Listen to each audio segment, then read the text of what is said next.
In this tutorial, I'm going to show you how to turn off your PS5 beep sound.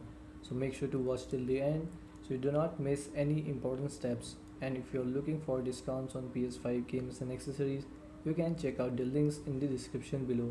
So without any further ado, let's get started. So first, go to settings. In settings, go to system. In system, go to beep and light, and here in beep and light, first you can change the volume of the beep sound. So press X here, and from here you can select high, medium, low.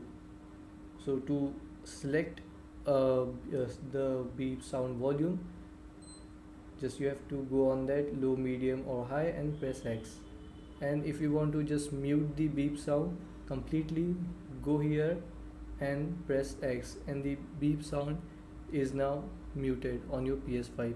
So this is how you can turn off your PS5 beep sound. And thanks for watching.